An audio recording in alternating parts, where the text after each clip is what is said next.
Hello and welcome to another competitive gameplay brought to you by TG. I'm Honest Outrage, Honest, checking in. Today I've got with me Saurocron. Saurocron checking in.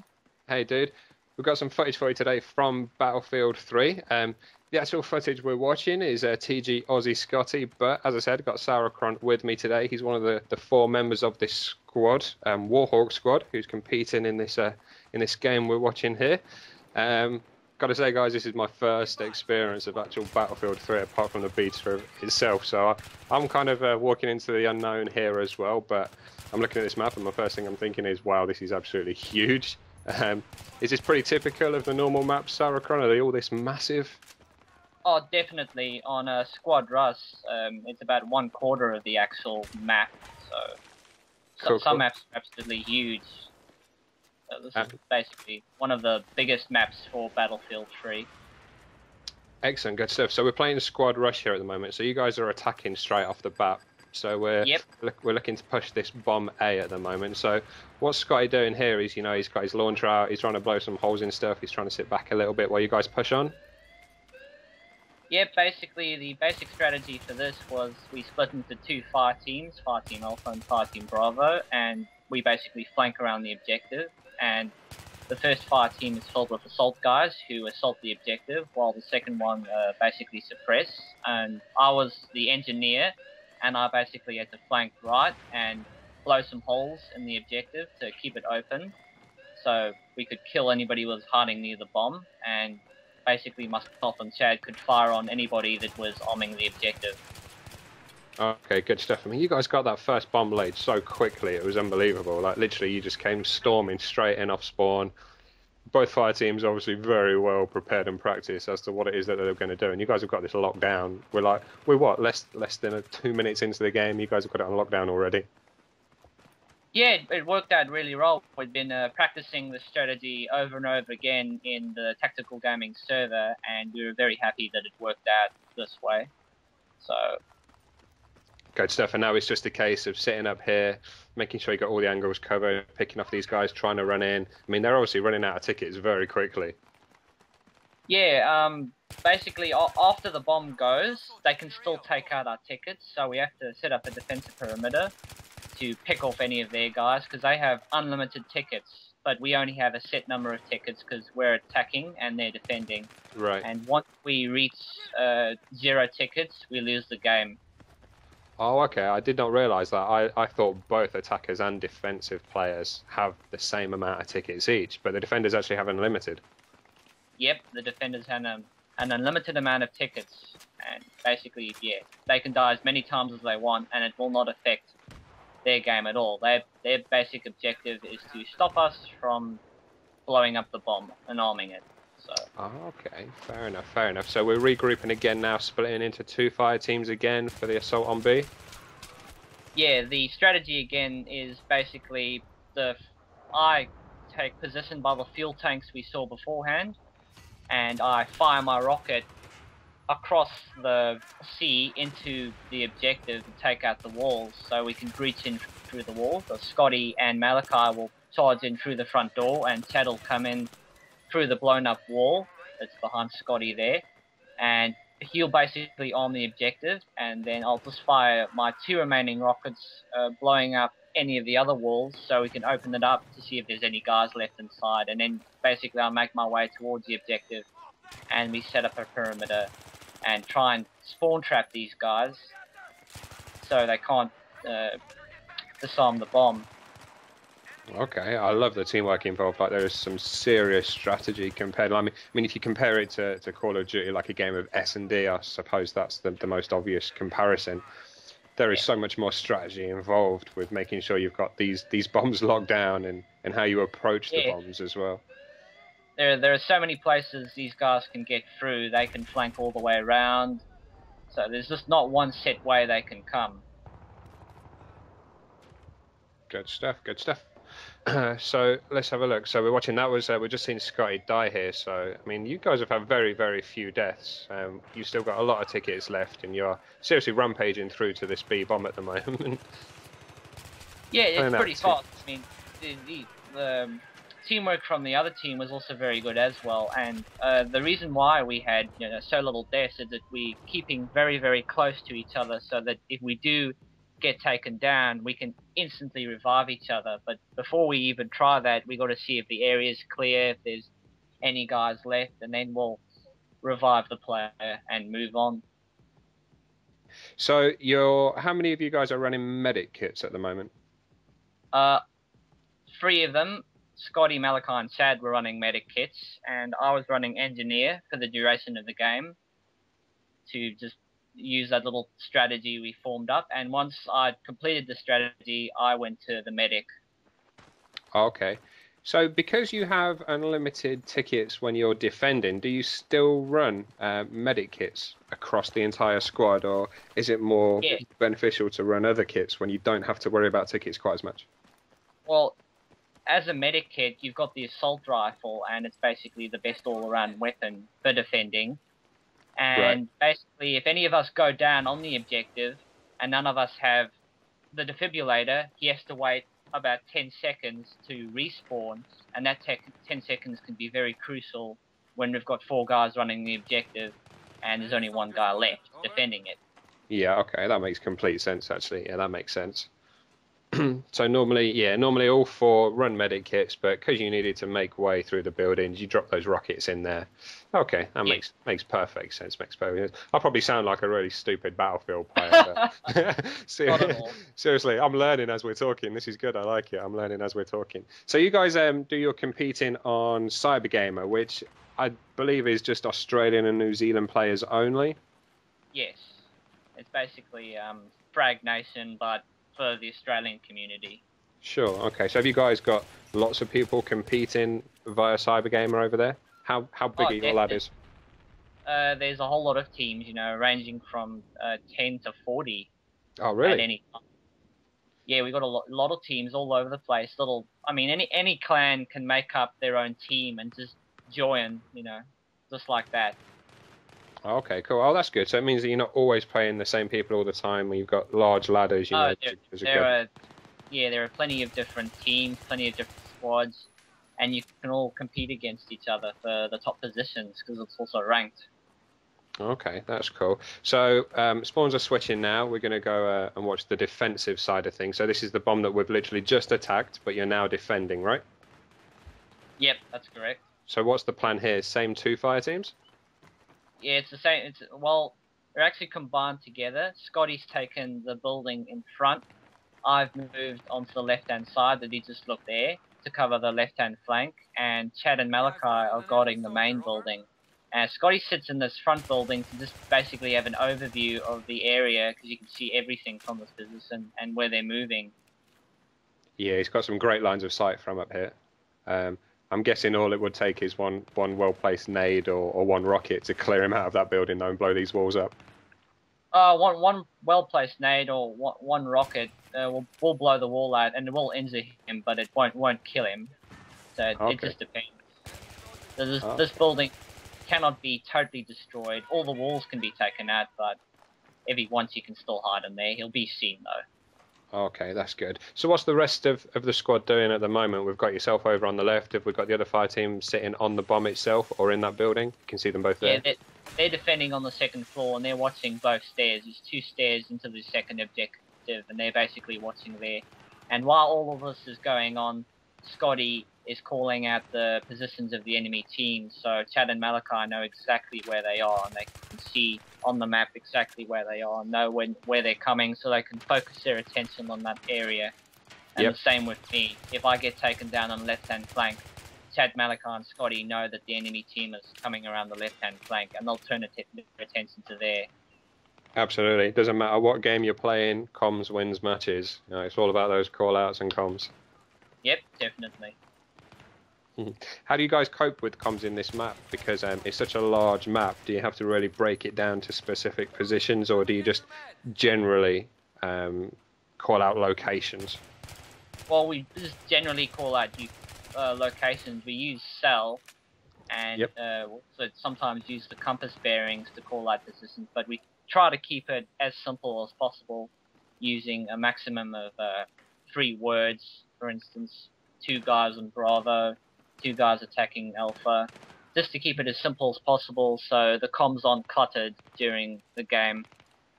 Yep, and it means there's no delay there. You know, somebody hears the call out, they realise it's near them, they can get onto that position as quickly as possible without having to listen to a whole spiel about where the enemy may or may not be.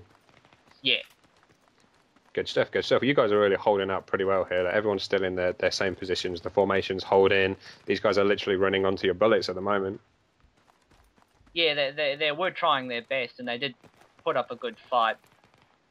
And Mr. Scotty just knocked somebody there. How long do these rounds tend to last? Anywhere from 5 minutes to an hour. They can last as long as you want them to last. Okay. Until the tickets run out, so the enemy team can sit in their spawn and snipe us for as long as they want. But usually, you know, send a message to them saying what's going on, something like that, if it takes too long.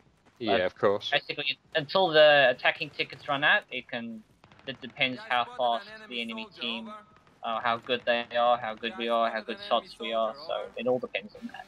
Okay, so it's literally a case of either the attackers' tickets run out or the attackers blow up the bomb. That is literally end of round. There's no time limit on these rounds. No, absolutely no time limit. Okay, which again makes for even more strategy to come into place, because you know you've really got to work out how you're going to defend these bombs, or really got to work out how you want to attack them. Yeah, definitely. I mean, you can either rush the objective and then you go, oh, okay, that strategy didn't work, let's work out something. You can't, okay, we're on a timer now, we have to do things really quickly. We can stop, think, revive, and then go straight into it again. So how often do you guys compete at the moment? I mean, we're looking at a video here that's a little bit old, actually. Are you guys still rocking the competitive ladder at the moment? Are you playing well? We're not competing at the moment. We're putting together and planning strategies for when we will enter CyberGamer again, because a lot of the teams have disbanded from CyberGamer because it's all after the interfinals and everything, and we're all getting together again and we're creating new strategies, and we're going to enter again, so hopefully very soon. Okay, good stuff. Have you got a new ladder starting soon? Yes, the ladder's still open, the same ladder's still open, the teams are all still going. So some leave, some rejoin, and all of that. Oh, really? So it goes on for quite a while. So how long does one ladder tend to last? Does it tend to go on for a few months? Yeah, until the finals, the interfinals, and all of that. And once that's finished, the ladder will restart. So, and then it might be exactly the same teams. Okay, so you go through a league process and then it drops into a bracket with a knockout stage for the final? Yep. Okay, yep. Cool. So a basic standard setup, except that the league itself goes on for much longer. I take it you get to play the same teams quite a few times during the actual league play. If you want to, and if they continually want to challenge you, yeah, you can. Okay, that's good. So the ladder that we're watching at the moment, where did you guys end up? Where did you finish? We finished 6th in the whole ladder, awesome. Which is actually really, really good. Yeah, definitely. It's good work. Congratulations. How many teams was that out of? How many were you competing against? We were competing against, I think it was 30+ teams. Wow. And we were competing against some of the top teams in Australia. So they were pretty tough. Good work. So, next ladder going for top 5. Definitely, hopefully. I mean, we've got some really good strategies and some really good players together, so we're going to try our best. Good stuff. Well, you know, I'm watching this gameplay and I'm thinking you guys are rocking it. So I'm guessing in a few months' time we all should be looking out for a big ATO on front page of TG telling us how you guys have just gone to rock the ladder and won it. Yeah, definitely. Okay, hopefully. Cool. You heard it here first, people. Keep those eyes peeled. That ATO is going to be up there. Chuck Norris has probably already got his request ready to send to the TWC. It's all penned and ready. So let's have a look at Aussie Scotty here. So he's using, I mean, excuse my ignorance, he's rocking some sort of assault rifle here with like a holographic sight on top. What's this setup here? Is this his preferred, or is it a generally preferred setup? Well, it's his preferred, and it's also a generally preferred setup. He's got an M1603 with holographic and bipod, and basically that's just for setting up defense in static positions most of the time. And the M16A3 is the standard weapon for squad rush that everybody likes to use because it's well balanced, it's well, you know, it's reliable, it's got little recoil, and it's fast to reload. So basically everybody uses it. And Okay. he's also rocking squad flak, which protects from damage and explosives, and we're each running a little squad perk, which all help. Okay, that's good. And they complement each other, so you're all running something that complements each other. Something that complements the whole squad and supports the whole squad. Okay, that's good. That's good. Perfect setup. It's really strange for me to watch a game that has so much destructive damage within the map itself. You know, it's not the normal for me being a Call of Duty player, so it's very weird watching all these rockets taking out buildings and whatnot. Oh yeah, the destructibility makes a real difference in the map. You know, you can have guys hiding behind walls, and then a second later the entire wall's gone, so the whole defensive structure of that objective changes. Sure, so you literally need to reposition yourself straight away because you find yourself stood there in the middle of an open room all of a sudden. Yeah, definitely. It's crazy. It's crazy. It's really I'm trying to get my head around the fact as well that you can obviously see from just the scope of the first-person perspective that the map is huge, but you never feel as though you're too far away from the action. So despite the fact that it's so massive, there's always a gunfight going on, or you always need to be moving to a new position, or there's always something going on. And it strikes me that it would be a little bit more slower paced because of the size, but that just is not the case at all. No, definitely not. I mean, there was always gunfights going around, and as you saw, I mean, we parachuted from the top of the peak, which was pretty cool. And we're straight into the action there, jumping straight into the action, and you spawn fairly close to the objective on the defending side, so they're right there, right defending, and as you land, they're already there in your face. So there's never, you know, slow battles or slow gunfights that you have to wait a while to find the enemy. They're always there. Yeah, I mean, the parachuting thing, the first time I watched this video, which I had to do when obviously we were preparing for this, it blew my mind. The parachuting thing, did not expect that. That came out of nowhere. Yeah, we can do that for anything. If we're in helicopters or vehicles and they get damaged, or we want to hit a position from above, we can just parachute down, and we can actually control the speed and maneuverability of the parachute. If we want to get in there really fast, or we want to land somewhere certain, we slow down the actual parachute. Good stuff, good stuff. So all of the vehicles that you can use in Battlefield 3, I mean, obviously that's what it's known for. You've got the jets, the tanks, the Humvees and whatnot. None of them are included in this particular game type. No, Squad Rush is just infantry based. There's no vehicles at all. Basically, it's 4 infantry guards against 4 infantry guards. Okay, and is this the only game mode that is used for competitive matches? No, there's also Conquest.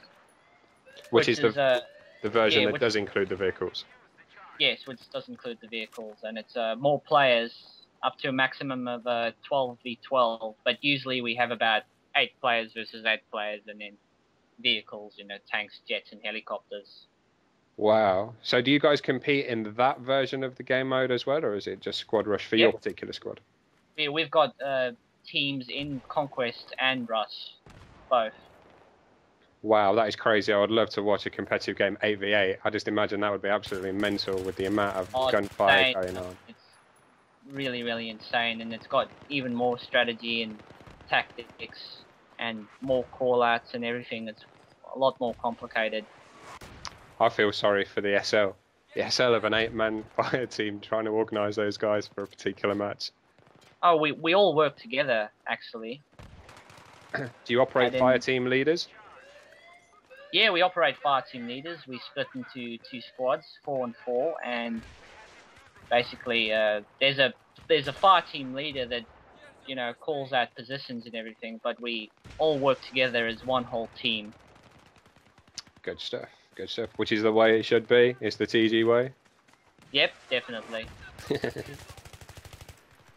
So how many I'm looking at this? We've done attack, defend. How many bombs in total or objectives in total is there per map?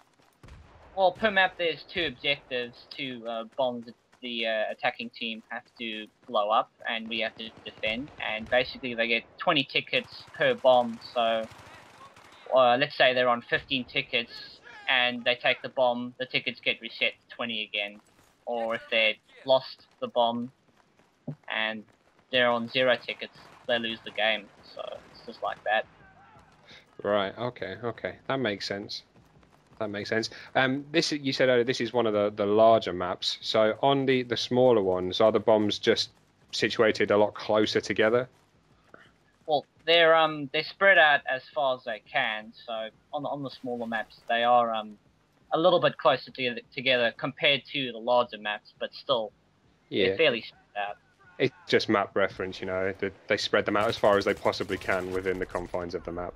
Makes sense. Yeah. I love the way each time we get to a new bomb, you know, you can see the way that you guys have set yourselves up in whatever building or room it is that you're defending or attacking. You spread yourselves out so well that you've got every arc covered, every doorway, every staircase, every window covered. It's like poetry in motion. Yeah, well, before the actual game, we practiced it for an hour to 2 hours straight, just going over each little arc, and we, you know, have talks about which position's the best to defend from, or which position's the best to attack from. And we test these strategies in actual games online and see if they work, and if they do, we use them. Good stuff. Okay, so we're coming to the end of this video now. Saurocron, thank you for taking the time to come and talk me through this. I feel like I've got a complete insight to Battlefield, and you've definitely, and this squad has definitely inspired me to want to go and play it. I feel like I've missed out for all this time. So thank you for that, and thank you for joining me. Yep, no worries at all. Good it's been stuff. a pleasure. Hopefully we can get some more Battlefield footage come your next gameplay. We'll get a few more members of your squad involved as well. But for the time being, I hope you guys have enjoyed watching this. Hope you've enjoyed listening to it. Keep an eye out for our next video. We'll get it to you as soon as we possibly can. But in the meantime, this is Honest checking out. Saurocron checking out. See you guys soon.